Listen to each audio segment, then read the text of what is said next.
Week 3 of the high school football season had to fight off some storms across the CSRA, but for the most part, the weather held up. Let's start at Josie. Eagles hosting the Greenbrier Wolfpack. Opening kickoff fielded by Jonathan Cole. Check out the patience behind his blockers. Turns it up a notch. Nobody between himself and the end zone. He gone. Wolfpack open this one up with a bang. Early touchdown lead for Greenbrier. Looking to improve to 2-0 on the season. Josie takes over. Solid first play from scrimmage. DeKale Fluellen. Quick hitter to Myron Godby. Nice gain, but the Eagles have to punt on their first drive. First offensive possession for Greenbrier. Quarterback Hayden Harrison keeps it himself on the option. Picks up a huge chunk of yards before going down on the near sideline, and he's fired up. John Cuevas Brown finishes off the drive with a rushing TD. Next time up, same result. Brown finds the end zone again. Wolfpack roll over Josie 48-8. Stay with us. We're just getting started on week 3 of Football Friday Night. Football Friday Night is powered by McDonald's. I'm loving it. Your CSRA Chevy dealers. Chevrolet. Find new roads. Augusta Technical College. Your leader in cybersecurity programs. Great deals on furniture. The deals are here. The deals are now. Game time, boy. Jostens Georgia Campus Services, celebrating moments that matter since 1897.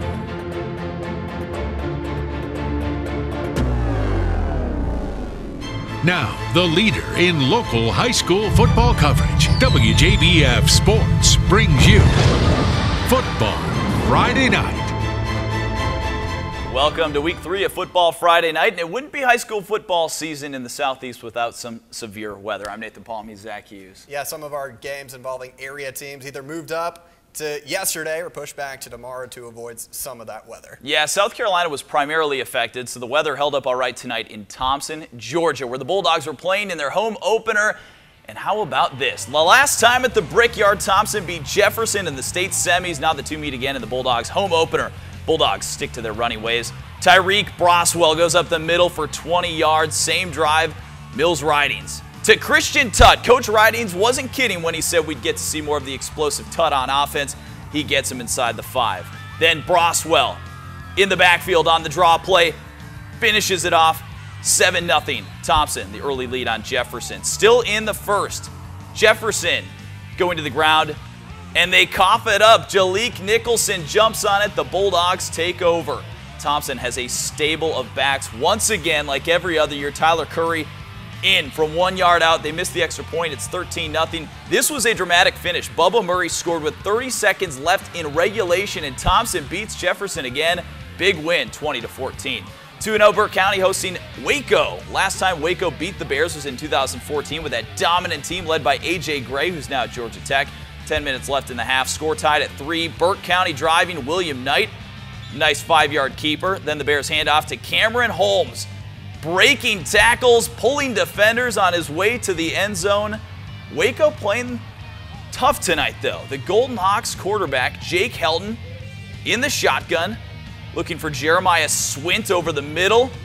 Has to roll and hit him. 15-yard pass and catch. Few plays later, Helton. A 30-yard lob pass to Daquan Bloodsaw. Great name. Golden Hawks touchdown. They led 10-9 at halftime. Different story in the second half. Burke County pulls away. Bears win 42-17 over Waco. Cross Creek at Glen Hills. Both teams coming off wins. Razorbacks made the playoffs last year. Tavis Cummings taking over head coaching duties this season. Spartans up 8-0 in the second quarter. Cross Creek has the ball, but not for long. Mondrell Patterson picks off Jacobin Crumbly. Another great name. Patterson not going down anytime soon. Takes it way down the far sideline, deep into Razorback territory. Great crowd at Glen Hills tonight, loving the new mojo for the Spartans, and they keep building that lead. Shahan Stewart bullies his way into the end zone. They go for 2 and convert. It was 16-0 Glen Hills, and the Spartans win. Final score 22-0.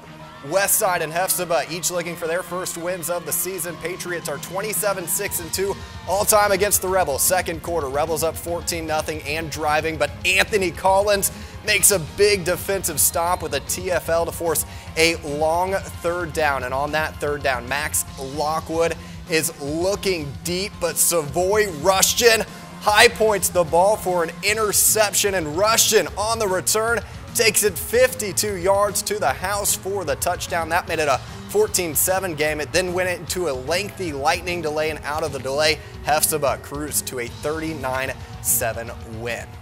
Well, we've already seen Thompson and Burt County pick up big wins tonight. Yeah, time to head out to Sylvania for another one of our top-ranked teams in the state of Georgia. 5th-ranked Screven County made it to the 3rd round of 2A playoffs a season ago, hosting Wade Hampton tonight. They've still got Amari Bunbury, and he's going to continue to make plays like this. First looking to pass, then he makes a play with his feet, picks up a first down. Bunbury again on the run, season opening. And look at the wheels on Bunbury. Screven County touchdown. They're up 7-0 on Wade Hampton. Then, more Screven offense. This time it's Kim Hunter. He finds an opening, and he's gone. Screven up 14-0. They win 48-13, improving to 2-0 on the season.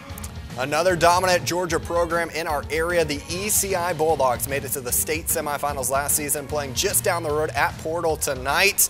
First quarter, no score. Tyshawn Carswell takes the handoff for a 15-yard gain and an ECI first down. And then a few plays later, it's Bobby McNear on the carry. He goes up the middle for a 5-yard score to put the Bulldogs up 7-0. Second quarter now it's 7-6. It's Carswell again.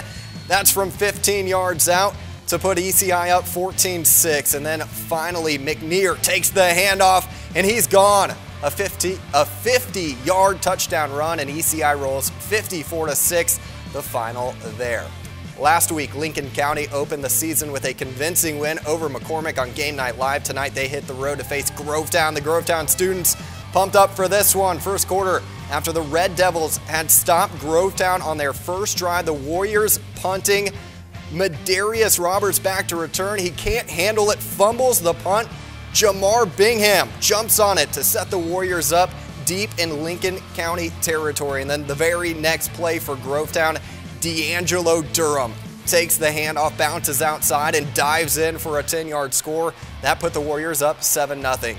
He had 3 touchdowns on the night. Grovetown needed every one of them. Ensuing kickoff, though, Roberts bounces right back. Check this out. He finds the smallest crease, breaks through, and he's gone a 90-yard kickoff return for a touchdown. That tied the game at 7, but it was Durham and the Warriors that picked up their first win of the season. Final score 24-20. All right, well, that's going to do it for the majority of our games tonight in Georgia. Yeah, we had a Georgia-heavy schedule this week. Many of our South Carolina teams on the road or moving up their games to Thursday night. We still got to recap Thursday night's games, but before then, we've got our Game Night Live highlights from ARC and a few matchups in South Carolina, including South Aiken hosting Swansea. That's next on Football Friday Night. We are the Thompson High School Bulldog Cheerleaders, and you're watching Football Friday Night. Supporting high school athletics, McDonald's, proud sponsor of Football Friday Night.